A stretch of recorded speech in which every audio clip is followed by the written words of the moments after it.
Magandang gabi po sa mga nakakapanood sa gabi at sa lahat po ng naabot ng video na ito. Welcome po dito sa A&B or Away Mix Videos.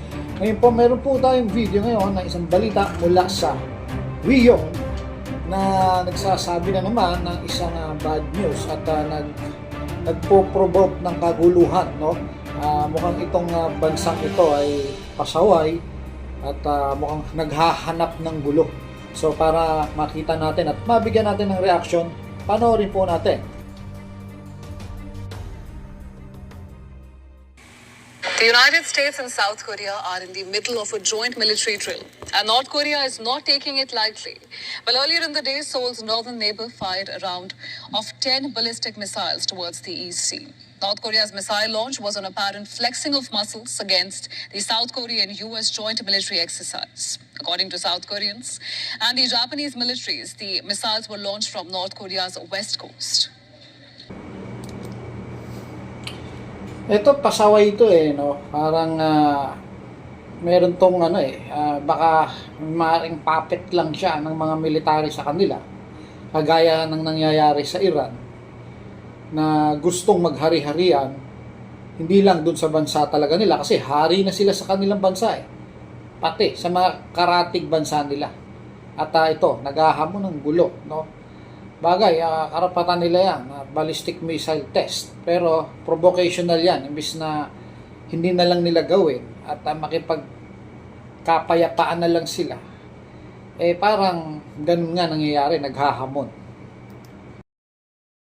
Now, Japan estimates that the missiles reached a maximum altitude of 80 kilometers and flew approximately 340 kilometers before landing near the east coast of the Korean peninsula and outside Tokyo's exclusive economic zone.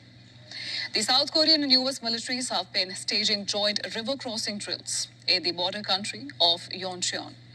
As part of their annual key springtime exercise, now the field training coincided with North Korea firing ballistic missiles earlier in the day.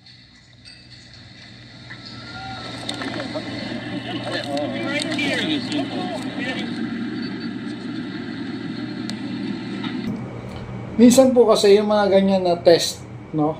At alam ko message yan, message dun sa kalaban mo. Pag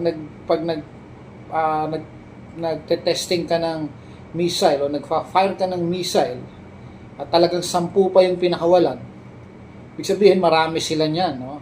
At hindi sila nanghihinayang gumastos para lang sa testing at lalong gagastos sila kung labanan. So magpapadala ka ng message dun sa kalaban mong bansa na malakas ka at hindi ka dapat igalang ka at dapat kakatakutan.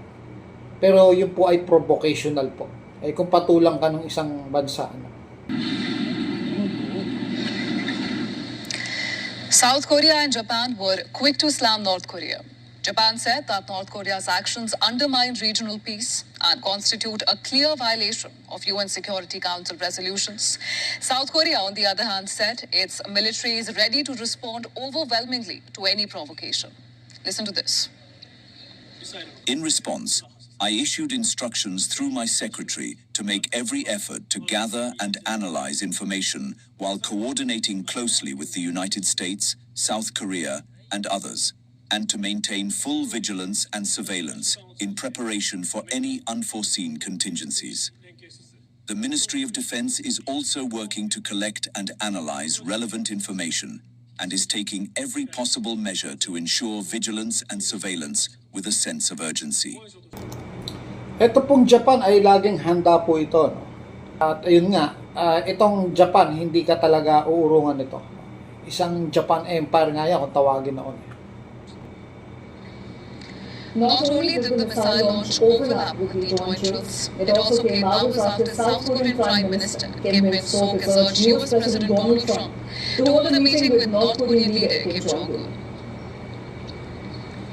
I basically told him that President Trump is the only Western leader who had dialogue with Chairman Kim Jong-un of North Korea, and that I believe he is the only leader who has the capacity to act as a peacemaker capable of resolving issues on the Korean Peninsula.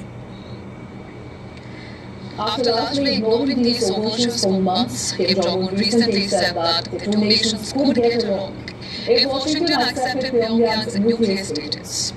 Now, analysts say that the number of missiles launched by North Korea was unusual and that the timing was also notable here. Nuclear-armed North Korea has long described exercises by the US and South Korea as rehearsals for invasion. Earlier this week, Kim Yo-jong, the sister of Kim Jong-un, said the joint drills may cause unimaginably terrible consequences. So hanggang dito na lang po, no?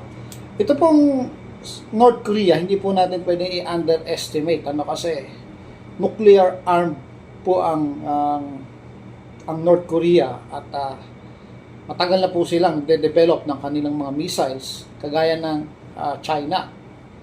At siyempre kakampi niya yung China, no? Sanggang dikit po sila. Yung Iran nga po, medyo nahihirapan pa yung US, although yung Iran ay nagde-develop pa lang ng kanilang nuclear weapon. Hindi kagaya ng South Korea at medyo iba yung isip ng mga tao dito, mga general, even yung kanilang presidente. Handa talaga itong gumamit ng nuclear force nila, ng weapon. Kaya hindi natin ito pwedeng i-underestimate. Although maliit lang yung bansa nila at sabi nga ng US, nuclear armed din ng US. At higit na mas malaki ang bansa ng US compare dito sa lawak ng bansa ng North Korea. So kung nuclear ang pag-uusapan, mas kayang-kaya nilang pulbusin itong North Korea. So ang kawawa na naman dito ay walang iba kundi ang taong bayan na wala namang kinalaman sa mga balak nilang masasama, no? Kaya ulit-ulitin, itong vlog na to ay hinihingkayat ko kayo na ipanalangin natin ang ating daigdig. Talagang magulo na po, no? May gera na sa Ukraine, may gera sa Middle East, tapos itong isa pasaway at maaring mag-cause ng gera. Pangalawa, dito sa atin, meron ding tinatawag na giriya ng Pilipinas at ang Taiwan sa China na maaari ding pagmulan ng hindi magandang pangyayari o gera. So, ito po ang Avoy Mix Videos. Hanggang sa muli.